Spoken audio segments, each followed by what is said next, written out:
राम सोनटक्के. कोण हवं आपल्याला? तू तुझ्याकडे काम होतं आपलं? तुझ्याकडे काय काम होतं आपलं? मलाच माहित नाही. तुला पाहिलं आणि माझं कामच विसरलं.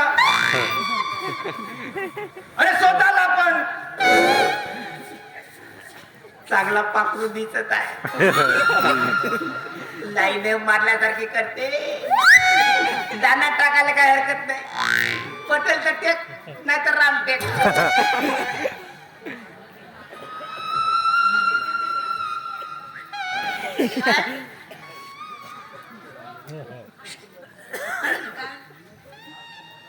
अरे कानात घुसू? जरुरी काम आहे. बोला. बिना कामाचं मी बोलत नाही. बोला.